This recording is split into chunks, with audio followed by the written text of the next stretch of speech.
Hello everyone, welcome to সঙ্গীর সাথে পাঠশালা। আজকে DElEd part 1 session 2023-25 final exam সাজেশনে আজকে আমরা এডুকেশনাল স্টাডিজ বা CC02 এর MCQ বা 1 নম্বরের প্রশ্ন, যেগুলো আমরা ওয়ান লাইনার হিসেবে এখানে আলোচনা করব। এখানে তোমাদের জন্য গুরুত্বপূর্ণ 100-র বেশি প্রশ্নের উত্তর আমি রেখেছি। অবশ্যই এগুলো এবারে পরীক্ষার জন্য খুব গুরুত্বপূর্ণ হতে চলেছে। প্রথম হচ্ছে একটি প্রথাবদ্ধ শিক্ষা সংস্থার নাম লেখো। বিদ্যালয়। একটি প্রথামুক্ত বা অনিয়ন্ত্রিত শিক্ষা সংস্থার নাম লেখো। মুক্ত শিক্ষা সংস্থা সমাজের বিভিন্ন গণমাধ্যম, রেডিও, টেলিভিশন, সংবাদপত্র ইত্যাদি। এর সাথে পরিবারের কথা উল্লেখ করতে পারো। একটি প্রথা বহির্ভূত শিক্ষা সংস্থার নাম পরিবার, সামাজিক সংগঠন, ধর্মীয় সংস্থা, আর্ট গ্যালারি, মিউজিয়াম প্রভৃতি। প্রয়োগবাদীদের মতে শিক্ষার সবথেকে গ্রহণযোগ্য পদ্ধতি কী? কর্মের মাধ্যমে শিখন। কাকে সমাজের আদর্শ মডেল বা প্রতিচ্ছবি বলা হয়? বিদ্যালয়কে। শিক্ষায় মানব সম্পদ উন্নয়ন বলতে কী বোঝো? ব্যক্তিতান্ত্রিক লক্ষ্য। পরিবার আসলে কোন প্রতিষ্ঠানের অংশ? প্রাথমিক প্রতিষ্ঠানের অংশ। কোন সামাজিক প্রতিষ্ঠান প্রত্যক্ষভাবে শিক্ষার দায়িত্ব পালন করে? বিদ্যালয়। ক্রমবিবর্তন তত্ত্বের উদ্ভাবক কে? ডারউইন। কোন দার্শনিক মতবাদ বিদ্যালয়ের সমাজের ক্ষুদ্র সংস্করণ হিসাবে উল্লেখ করেছে? প্রয়োগবাদ। মানব প্রকৃতি বা নেচার অফ হিউম্যানিটি সংক্রান্ত 3টি মনস্তাত্ত্বিক মডেলের কথা কে বলেছে? গর্ডন আলপোর্ট। আমাদের দেশের মাধ্যমিক শিক্ষার প্রধান ত্রুটি হচ্ছে লক্ষ্যহীনতা। মাধ্যমিক শিক্ষার লক্ষ্য প্রসঙ্গে একথা কে বলেছে? মুদালিয়ার কমিশন 1964 খ্রিস্টাব্দে। শিশু জন্মগ্রহণ করার সময় তার মন পরিষ্কার স্লেটের মতো থাকে, কথা কে বলেছে? John Locke. দ্বিমুখী শিক্ষা প্রক্রিয়া শিক্ষার দুটি উপাদান কী কী? শিক্ষক ও শিক্ষার্থী।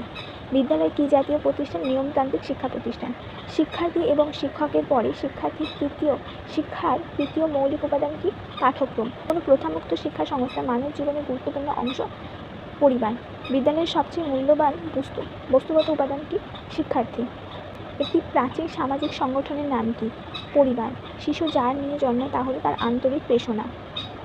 বিদ্যালয় হলো বাস্তবিক অর্থে সামাজিক প্রতিষ্ঠান, কারণ এই প্রতিষ্ঠান নতুন প্রজন্মের মধ্যে আমাদের সংস্কৃতি বোধ সঞ্চারিত করে। একজন ব্যক্তির শিক্ষা শুরু হয় কোন সময় থেকে? মাতৃগর্ভ থেকে। শিক্ষাকে যুগ্ম তালিকায় আনা হয়েছে কোন বছর? 1976 খ্রিস্টাব্দে। সাধারণভাবে শিক্ষার উপাদানগুলি কী কী? শিক্ষক, শিক্ষার্থী, পাঠ্যক্রম ও বিদ্যালয়। শিক্ষার ব্যাপক অর্থে শিক্ষকের ভূমিকা কী? শিক্ষার্থীর বন্ধু, পথ প্রদর্শক ও দার্শনিক। কোন শিক্ষাবিদ প্রথম শিশুকে শিক্ষার কেন্দ্রস্থলে স্থাপন করে? রুশো। শিক্ষক হলেন হিতকারী সর্বাধ্যক্ষ, উদ্যানের মালির মতো বিদ্যালয়ের মানুষ শিশুদের তত্ত্বাবধান করবেন, এ কথা কে বলেছেন? ফ্রয়েড। শিক্ষণ সংক্রান্ত প্রধান দৃষ্টিভঙ্গিগুলির নাম লেখো। নির্মিতিবাদ, জ্ঞান বা প্রজ্ঞাবাদ এবং আচরণবাদ। শিক্ষণের প্রভাবকারী দুটি উপাদানের নাম কি? প্রেরণা ও সাফল্য। সমস্যামূলক শিক্ষণে শিক্ষার্থী কী অনুসরণ করে? একটি নির্দিষ্ট পথ ধরে চলবে ধাপে ধাপে। শিক্ষণের আবশ্যক উপাদানকে জানার আগ্রহ। শিক্ষা আসলে কি? শিক্ষা একধারে কলা, অন্যধারে বিজ্ঞান। পরিণমনের ধারণাটি কোথা থেকে নেওয়া হয়েছে? কোন বিজ্ঞান থেকে? জীববিজ্ঞান থেকে। জ্ঞানের মৌলিক একক কি? স্কিমা, সংকেত, ধারণা ও নিয়ম। CAI এর পুরো কথা কি? Computer assist instruction. Peer learning বা সঙ্গী শিখন বলতে কী বোঝো? প্রাচীন ভারতীয় শিক্ষা ব্যবস্থার সর্দার বড় মনিটরিং প্রথা বা মনিটরিং সিস্টেম। সহপাঠীদের দ্বারা শিখন বা পিয়ার টিউটরিং। কাদের জন্য ব্রেন স্টর্মিং অত্যধিক প্রযোজ্য? উন্নত বুদ্ধিসম্পন্ন সৃজনশীল শিক্ষার্থীদের জন্য। জ্ঞানমূলক মাত্রার সর্বনিম্ন স্তর কোনটি? জ্ঞানমূলক স্তর। জ্ঞানমূলক মাত্রার সর্বোচ্চ স্তর কোনটি? বিশ্লেষণ স্তর বা দক্ষতামূলক স্তর। কোন শিক্ষায় নির্দিষ্ট কোনো পাঠ্যক্রম থাকে না? অনিয়ন্ত্রিত শিক্ষা। জ্ঞানের প্রধান উৎস কি? জ্ঞানের ইন্দ্রিয়ের জ্ঞান। পাঠ্যক্রম বলতে কী বোঝো? সম্পূর্ণ বছরের শিক্ষক শিক্ষার্থীকে যা পাঠদান করবেন তা। মানসিক শৃঙ্খলা তত্ত্বে বিশ্বাসী পাঠ্যক্রম হলো বিষয়ভিত্তিক পাঠ্যক্রম, অভিজ্ঞতা ভিত্তিক পাঠ্যক্রম এবং অবিচ্ছিন্ন পাঠ্যক্রম। পাঠ্যক্রমের বিষয়বস্তুর বিন্যাসের নীতিগুলি কী কী? নিরবিচ্ছিন্নতা নীতি, নমনীয়তা নীতি এবং কর্মকেন্দ্রিকতা নীতি। শিশু কিসের উপর ভিত্তি করে নতুন জ্ঞান নির্মাণ করে? সক্রিয়তার দ্বারা, পূর্ব অভিজ্ঞতার দ্বারা এবং মানসিক সংগঠনের বৈশিষ্ট্যের দ্বারা। পাঠ্যক্রম বলতে কী বোঝো? কোনো একটি শিক্ষা সংক্রান্ত কর্মসূচিতে অংশগ্রহণের মাধ্যমে শিক্ষার্থীদের সামগ্রিক অভিজ্ঞতা অর্জন। পাঠ্যক্রম আসলে কি? শিক্ষার একটি গুরুত্বপূর্ণ উপাদান। শিক্ষা আসলে কি? শিক্ষা একটি সামাজিক প্রক্রিয়া। নির্মাণ ভিত্তিক শিক্ষণ বলতে কী বোঝো? শিক্ষার্থী যখন তার ব্যক্তিগত অভিজ্ঞতার ভিত্তিতে ও তার নিজের বোধগম্যতা অনুযায়ী নিজের জ্ঞান অর্জন ও নির্মাণ করে তাকে নির্মাণ ভিত্তিক শিক্ষণ বলে। পাঠ্যক্রমে অন্তর্ভুক্ত না হলেও শিক্ষার্থী যেসব বিষয়গুলো নিজে থেকে আয়ত্ত করতে পারে তাকে কী বলা হয়? নাল পাঠ্যক্রম। জীবনের জন্য শিক্ষার ধারণা শিক্ষার কোন পাঠ্যক্রমে অন্তর্ভুক্ত? জীবনকেন্দ্রিক পাঠ্যক্রমে। কোন দার্শনিক শিক্ষায় ভাববাদ ব্যবহার করেন? প্লেটো। আরোভিল কে প্রতিষ্ঠা করেন? শ্রী অরবিন্দ। সর্বদয় সমাজের কথা কে বলেছেন? গান্ধীজি। নেগেটিভ এডুকেশন কে প্রবর্তন করেন? রুশো। নৈতালিম শিক্ষার কথা কে বলেছেন? গান্ধীজি। নৈতালিম শিক্ষার সংশোধিত রূপ কি? বুনিয়াদী শিক্ষা পদ্ধতি। শিক্ষা একটি সামাজিক প্রক্রিয়ার কথা কে বলেছেন? John Dewey. বিবেকানন্দের শিক্ষা দর্শন কোন কোন দর্শনের দ্বারা উদ্বুদ্ধ? প্রকৃতিবাদ, ভাববাদ ও প্রয়োগবাদ। রবীন্দ্রনাথের মতে শিশুদের জ্ঞানের প্রসার ঘটে কোন ধরনের পরিবেশে? প্রাকৃতিক পরিবেশে, সামাজিক ও বন্ধুত্বপূর্ণ পরিবেশে এবং যে পরিবেশে মুক্তভাবে কাজ করার অনুমোদন আছে, অর্থাৎ শিক্ষার্থীকে যেখানে স্বাধীনতা দেওয়া হয়। অংশীভূত শিক্ষা কোন দার্শনিকের অবদান? শ্রী অরবিন্দ। গণতন্ত্রের জন্য শিক্ষার কথা কে বলেছে? John Dewey. কোন দার্শনিক শিক্ষার প্রয়োগবাদের ব্যবহারের কথা বলে? John Dewey. ভাববাদ ও প্রয়োগবাদের সংমিশ্রণ ঘটে কোন দার্শনিকের চিন্তায়? রবীন্দ্রনাথ ঠাকুর। ভাববাদী দার্শনিক হিসাবে রবীন্দ্রনাথ ঠাকুর শিক্ষা কোন দিকের উপর গুরুত্ব প্রদান করে? শিশুর নৈতিক ও আধ্যাত্মিক উন্নতি। শিক্ষায় গান্ধীজির প্রধান অবদান কি, অথবা গান্ধীজির প্রবর্তিত শিক্ষাটির নাম কি? বুনিয়াদী শিক্ষা। পন্ডিচেরিতে বিদ্যালয় কে নির্মাণ করেছিলেন? Shri Aurobindo. My experiment with truth বইটি কে লিখেছেন? গান্ধীজি। মানুষ তৈরির শিক্ষার ধারণা কে দিয়েছেন? স্বামী বিবেকানন্দ। সবরমতীতে কে আশ্রম প্রতিষ্ঠা করেন? গান্ধীজি। গান্ধীজির মতে শিক্ষার তাৎক্ষণিক উদ্দেশ্য কি? চারিত্রিক গঠন, স্বাবলম্বী ও কৃষ্টিমূলক বিকাশ। গান্ধীজির বুনিয়াদী শিক্ষার পাঠ্যক্রমের কেন্দ্রীয় বিষয় কি? হস্তশিল্প বা ক্রাফট। সত্যের উপলব্ধি ও অহিংসার আদর্শ অনুসরণের মধ্যে দিয়ে ব্যক্তির সর্বাঙ্গীন বিকাশ সাধনই হলো শিক্ষা, এ কথাকে বলেছে গান্ধীজি। শিক্ষার সমন্বয়ের ধারণাকে অধিক গুরুত্ব দিয়ে ব্যক্তিসত্তা গঠনে সহায়তা করার শিক্ষার প্রধান লক্ষ্য বলে উল্লেখ করেছেন কে? শ্রী অরবিন্দ। শান্তিনিকেতন কে প্রতিষ্ঠা করেন বা শ্রীনিকেতন কে প্রতিষ্ঠা করেন? রবীন্দ্রনাথ ঠাকুর। বিশ্বভারতী কত খ্রিস্টাব্দে প্রতিষ্ঠিত হয়? 1921 খ্রিস্টাব্দে। শান্তিনিকেতন আশ্রম প্রতিষ্ঠা কে করেছিলেন? মহর্ষি দেবেন্দ্রনাথ ঠাকুর। দার্শনিক হিসাবে রবীন্দ্রনাথ কোন ধারণার সমর্থক ছিলেন? ভাববাদ। কথামালা কে রচনা করেন? বিদ্যাসাগর। কে নর্মাল স্কুল প্রতিষ্ঠা করে? রাজা রামমোহন রায়। শিক্ষাকে যেতে হবে চাষির লাঙলের কাছে, মজুরির কারখানা এবং অন্য কোনো কর্মসংস্থানে, একথা কে বলেছে? স্বামী বিবেকানন্দ। এমিল কে? রুশোর মানসপুত্র। স্ত্রী শিক্ষা বিস্তারে বিশেষ ভূমিকা গ্রহণ করেছিলেন কে? বিদ্যাসাগর। শিক্ষাই জীবন, জীবনই শিক্ষা, একথা কে বলেছেন? John Dewey. শিক্ষা সমাজবিদ্যার কোন বিষয়ের সাথে যুক্ত? গণতন্ত্রের সাথে যুক্ত। শিক্ষায় রাজনৈতিক প্রভাবের প্রধান উদাহরণ কি? রাজনৈতিক মতাদর্শের পরিবর্তনের সাথে সাথে শিক্ষার পরিবর্তন ঘটে। ব্রিটিশ ভারতে শিক্ষার প্রধান উদ্দেশ্য কী ছিল? সংকীর্ণ রাজনৈতিক ও সাম্প্রদায়িক উদ্দেশ্য। ভারতের যুক্তরাষ্ট্রীয় শাসন ব্যবস্থায় শিক্ষার দায়িত্ব কার উপর বজায় থাকে? কেন্দ্র সরকার ও রাজ্য সরকার উভয়ের ওপর। কেন্দ্র ও রাজ্য সরকারের ওপর। ভারতীয় সংবিধানে 6 থেকে 14 বছর বয়সী শিশুদের অবৈতনিক ও বাধ্যতামূলক শিক্ষার অধিকার সংযোজিত হয়েছে শিক্ষার কোন ধারায়? আর্টিকেল নম্বর 21 এ ধারায়। There can not be educated people without educated women, এই কথাটি কোথায় বলা হয়েছে? জাতীয় শিক্ষানীতি 1986-তে। সমাজে পিছিয়ে পড়ার জন্য সর্বাধিক দায়ী করা হয় কাকে? শিক্ষার অভাবকে। ভারতের ভাগ্য নির্ধারিত হয় তার শ্রেণীকক্ষে, এই উক্তিটি কোন শিক্ষা কমিশন করেছে? ভারতীয় শিক্ষা কমিশন বা কোঠারি কমিশন, 1964। গণতান্ত্রিক শিক্ষা ব্যবস্থার অন্যতম মূল নীতি কি? শিক্ষার্থীকেন্দ্রিক শিক্ষা ব্যবস্থা। গণতান্ত্রিক শিক্ষা ব্যবস্থার শিক্ষার প্রধান লক্ষ্য কি? ব্যক্তির গুণাবলীর বিকাশ। বিদ্যালয়ের সবথেকে গুরুত্বপূর্ণ মূল্যবান উপাদান কি? শিক্ষার্থী। ভারতীয় সংবিধান অনুযায়ী জাতীয় সঙ্গীতের প্রতি আমাদের শ্রদ্ধা প্রদান কিসের অন্তর্ভুক্ত? মৌলিক কর্তব্যের অন্তর্ভুক্ত। বিদ্যালয়ের শিক্ষক সম্পর্কিত নথি বা রেকর্ড কোথায় থাকে? সার্ভিস বুকে লেখা থাকে।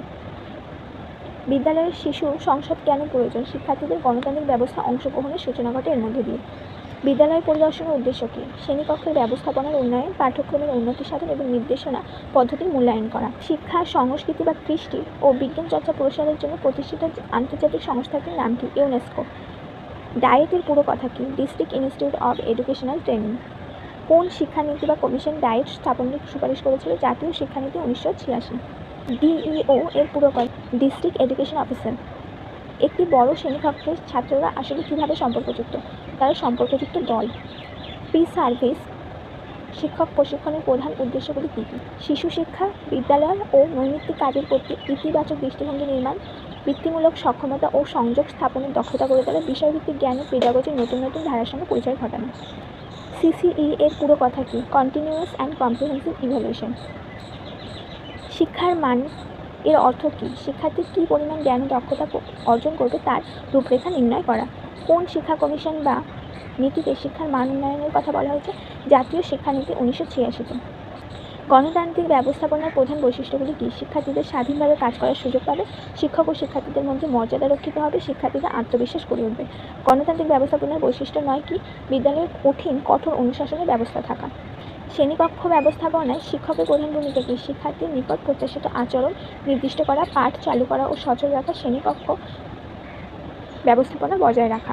পাঠ পরিকল্পনার সর্বাপেক্ষা গুরুত্বপূর্ণ দিকটিকে নির্দিষ্ট সময় নির্দিষ্ট পরিমাণ বিষয় সঞ্চালন, মানে নির্দিষ্ট সময়ের মধ্যে নির্দিষ্ট পরিমাণ পাঠ্যাংশটি শিক্ষার্থীর কাছে উপস্থাপিত করা হবে। অন্তর্ভুক্তিমূলক শিক্ষার প্রয়োজনীয়তা কী? চাহিদা সম্পন্ন শিক্ষার্থীদের শিক্ষার ব্যবস্থা করা, সকলের জন্য শিক্ষার ব্যবস্থা করা, শিক্ষার গণতন্ত্র প্রতিষ্ঠা করা। শ্রেণীকক্ষে যোগাযোগের প্রধান বাধাসমূহ কী? শিক্ষকের বাচনশৈলী ও উচ্চারণে অস্পষ্টতা, শিক্ষকের বিষয়বস্তুর ধারণা ও জ্ঞান পরিষ্কার না থাকা, শিক্ষক যদি তার বক্তব্য অতি দ্রুত প্রকাশ করেন। শিক্ষার অগ্রগতি নির্ভর করে কিসের উপর? শিক্ষার প্রসার ও মানের উপর। কোন শিক্ষা কমিশন সর্বপ্রথম বিদ্যালয়ের শিক্ষার মান উন্নয়নের জন্য অপারেশন ব্ল্যাকবোর্ড পেজ সেটিং বিদ্যালয়ের কথা উল্লেখ করেছেন? কোঠারি কমিশন 1964। শ্রেণীকক্ষে যোগাযোগের মাধ্যম হিসাবে সবচেয়ে গুরুত্বপূর্ণ কি? মুখের ভাষা। শ্রেণীকক্ষ নিয়ন্ত্রণের জন্য কোন পদ্ধতি একেবারেই প্রযোজ্য নয়? শাস্তি ও পুরস্কার দানের পদ্ধতি। কোন ধরনের শিক্ষায় শিক্ষার্থী ও শিক্ষকের সমান অংশীদারিত্ব থাকে? ডেমোক্রেটিক বা গণতান্ত্রিক শিক্ষা ব্যবস্থা। নির্দেশনামূলক ব্যবস্থাপনার উল্লেখযোগ্য দিক কি? বিদ্যালয়ের সময় তালিকা, বিদ্যালয়ের বর্ষপঞ্জি, অভিভাবক ও শিক্ষক সমিতি। বিদ্যালয়ের শিক্ষার নেতৃত্ব বলতে কী বোঝো? উৎকর্ষতার সঙ্গে প্রতিষ্ঠানের লক্ষ্য অর্জন। আদর্শ দলনেতার কর্তব্য কী? লক্ষ্য অর্জনের কৌশল নির্দিষ্ট করা, দলের সদস্যদের প্রশিক্ষণের ব্যবস্থা করা, দলের সদস্যদের মধ্যে পারস্পরিক সহযোগিতার বিষয়টি নজরে রাখা। বিদ্যালয়ের সর্বাপেক্ষা উৎকৃষ্ট নেতৃত্ব কি? আমলাতান্ত্রিক নেতৃত্ব। বিদ্যালয়ের নেতৃত্বের উদ্দেশ্য বা অভিমুখ কী হওয়া উচিত? বিদ্যালয়ের লক্ষ্যমাত্রা অর্জন করা। শিক্ষাবিজ্ঞানের নেতৃত্বের প্রধান ভূমিকা কী? শিক্ষণ প্রক্রিয়া অধ্যয়ন পরিচালনা করা। যে কোনো সরকারি প্রতিষ্ঠানে সাধারণভাবে গ্রহণযোগ্য নেতৃত্ব কোনটি? আমলাতান্ত্রিক নেতৃত্ব। সর্বশিক্ষা অভিযান কোন সময় থেকে শুরু হয়? 2000 খ্রিস্টাব্দ। শিশুদের বাধ্যতামূলক অবৈতনিক শিক্ষার অধিকার আইন ভারতে প্রযুক্ত হয়েছিল কবে? 1 এপ্রিল 2010 সালে। সর্বশিক্ষা অভিযানের প্রধান দায়িত্ব কার উপর? কেন্দ্র সরকার ও রাজ্য সরকারের উপর। মেয়েদের জন্য শিক্ষার একটি পরিকল্পনা কি? কস্তুরবা গান্ধী বিদ্যালয়। সর্বশিক্ষা অভিযানের কর্মসূচির প্রধান বৈশিষ্ট্য কি? 6 থেকে 14 বছর বয়সী সব ছেলে মেয়েদের শিক্ষার আঙিনায় আনা একটি পরিপূর্ণ শিক্ষা পরিকল্পনা। সর্বশিক্ষা অভিযানের সাফল্যগুলি কী কী? প্রাথমিক শিক্ষার ব্যাপক প্রসার, শিক্ষার পরিকাঠামোর উন্নতি, শিক্ষকের সংখ্যা বৃদ্ধি। মিড ডে মিল বা মধ্যাহ্নকালীন আহারের প্রধান উদ্দেশ্যকে বিদ্যালয়ের উপস্থিতির হার বাড়ানো। কোন ভারতীয় মনীষী বালিকাদের শিক্ষার প্রসারে বিশেষ অবদান রেখেছেন? ঈশ্বরচন্দ্র বিদ্যাসাগর। শিক্ষার সমসুযোগের অর্থ কী? সমাজের যে অংশ শিক্ষা থেকে বঞ্চিত তাদের শিক্ষায় সুযোগ দান। শিক্ষায় সমসুযোগের প্রয়োজনীয়তা কি? সামাজিক ন্যায় প্রতিষ্ঠা করা, গণতন্ত্রের বিকাশ ঘটানো, জাতীয় সংহতি গড়ে তোলা। শিক্ষা সংস্কার বলতে কী বোঝো? সরকারি শিক্ষা ব্যবস্থার পরিবর্তন। নারী শিক্ষার প্রধান সমস্যা কী? বাল্যবিবাহ ও অকাল মাতৃত্ব, লিঙ্গ পার্থক্য ও দৃষ্টিভঙ্গি, অর্থনৈতিক সমস্যা। বিদ্যালয়ের সংস্কারের অর্থ কী? বিদ্যালয়ের কাঠামোর পরিবর্তন, বিদ্যালয়ের নিয়ম নীতির পরিবর্তন এবং বিদ্যার্থীদের মান উন্নয়ন। জাতীয় নারী শিক্ষা পরিষদ কবে গঠিত হয়? 1959 খ্রিস্টাব্দে। মেয়েদের জন্য প্রারম্ভিক শিক্ষা কর্মসূচি কোন পরিকল্পনায় নেওয়া হয়েছিল? 10ম পরিকল্পনায়। ডিপিইপি কি? District primary education programme. SSA সম্পূর্ণ নাম কি? সর্বশিক্ষা অভিযান। ভারতে নারী শিক্ষার উন্নতির জন্য কী কী পদক্ষেপ গ্রহণ করা হয়েছে? বেটি বাঁচাও বেটি পড়াও, কন্যাশ্রী প্রভৃতি প্রকল্প নেওয়া হয়েছে। এই ছিল তোমাদের আজকে গুরুত্বপূর্ণ 144টি এমসিকিউ প্রশ্ন, যেগুলো প্রত্যেকটা তোমাদের পরীক্ষার জন্য খুব গুরুত্বপূর্ণ। এছাড়াও তোমাদের 2, 7 ও 16 নম্বরের প্রশ্নের সাজেশন চ্যানেলে আপলোড করা আছে। বেশিরভাগ প্রশ্ন উত্তরও চ্যানেলে দেওয়া আছে, অবশ্যই ভিজিট করে দেখে নিও।